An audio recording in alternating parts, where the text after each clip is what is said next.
Yoga means union. Union of the disunited. Disunited, who is disunited and from what disunited? Someone has become disunited from someone. And when the disunited becomes united with whom, from whom it has disunited, then it is called yoga, union again. The reflection on a glass of water. The reflection on the glass of water is just nothing but the same sun that is found all around everywhere. The same sun everywhere, when found as a reflection somewhere, then that reflection has become disunited from the whole. Now, in reality, it is not disunited. It is just the same sun everywhere. Even as the reflection, it is the same rays of the sun that is found everywhere. But when the reflection begins to accept the qualities of the medium, then it is found separate. If the water is muddy, then the reflection thinks, I am dim. If the water is clear, then the reflection is brighter. These different qualities of the reflection, being dim or bright or sharp or dull, these are the things which separate it from the omnipresent sun. So even when the reflection is nothing but the same sun that is everywhere, even then it begins to separate itself from everything else and gets an identity of its own, and this is separation. As if some part of the whole has separated itself from, not separated, has begun to feel that it is separated from the whole. And when the water spreads or the glass breaks, the medium is absent, then the same reflection becomes the same omnipresent sun. And this is called union. Yoga. Yoga means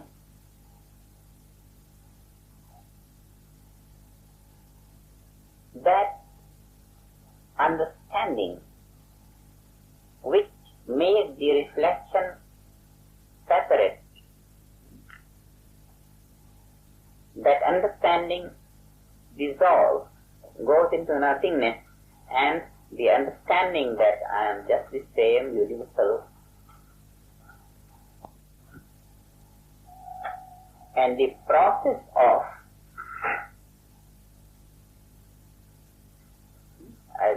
to express, I'll divide it into 2-3 messages.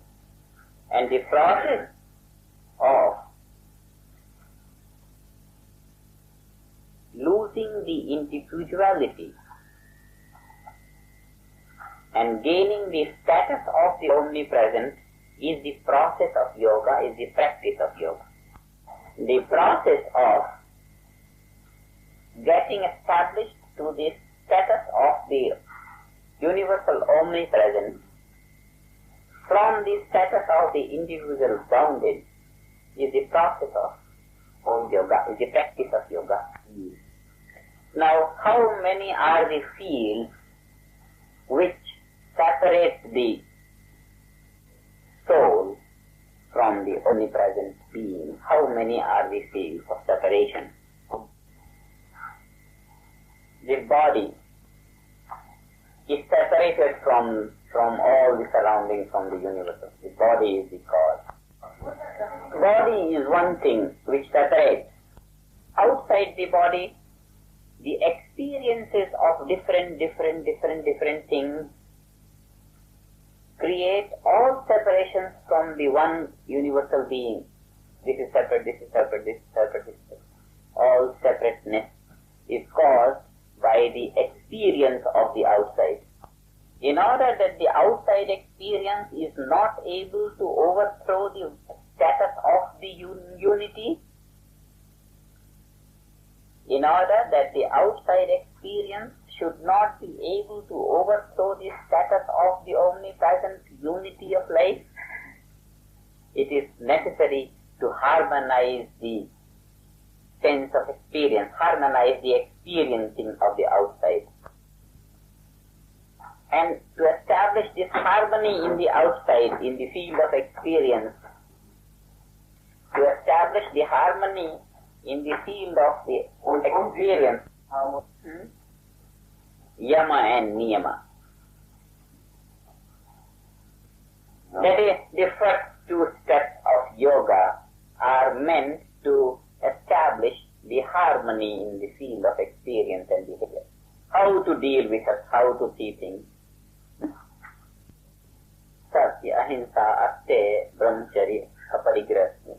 Do not covet others' wealth. Do not speak lie.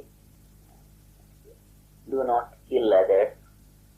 Have the truth in the thought, speech and behavior. These are the principles to establish harmony in the outside the body. Then, the body is one thing, body and the limbs, which bring a separation from the universal existence. Different limbs of the body, to bring the harmony between all the different phases of the structure, physical structure, are meant asanas, yoga postures, asanas, just to establish harmony between different limbs of the body, so that they remain in good coordination with each other. The work should be unified, and to bring about the harmony between different aspects of the breath principles are meant different practices of pranayama. To bring the harmony between different senses is meant the practice of pratyahara. So these are the steps of yoga. Ashtanga yoga, as Patanjali has defined them, Maharishi Patanjali. These are the different aspects of yoga practice. Before proceeding, first four chapters of yoga, the first four practices of yoga are called Bahiranga aspects of yoga, that is, outside aspects of yoga. That is meant to create, to build up the harmony. So, yama is more of the outside completely. Niyama is how to clean the body. The mistake these days in the field of yoga teaching is that the yoga learners think that this is the first, and this is the second, and this is the third, and this is the fourth, and then step by step go to that. They are not the first, second, third, fourth steps of practices, no. They are the practice in different phases of human life. As regards the outside side phase, yama and niyama. Regarding the phase of the body, asana and pranayama. In the field of senses, pratyahara. Now, pratyahara brings coordination between the senses and the body. How the senses should behave with the objects of senses. How? So that the joy coming from the objects of senses does not remain a thing of bondage. It helps liberation, and it is an act in liberation. This is pratyahara. Dharana is that practice of the mind that brings coordination between the mind and the senses. And dhyana is the practice of bringing coordination between the mind and the soul, transcendent. That is, good relationship of the mind with the soul is called dhyana, the practice. And dhyana ends into bringing the mind to the field of the soul, uniting the mind with the soul, making the mind the soul. Now, samadhi is the state of being, transcendental state of being. Dhyana is that which that march of the mind between the soul and the field of outer experience. Dharana means good coordination, sensible coordination of the mind and the senses. Pratyahara is good coordination of the senses with the body. Pranayama is good coordination of prana with the body. Yama is how to behave with the body, different limbs. Asana. And yama and niyama and yama, how to behave outside, bringing coordination in the whole of nature outside the body. So, outside and body and senses and mind and soul, they are the different planes of the life. One life has so many different facets. And each of these phases is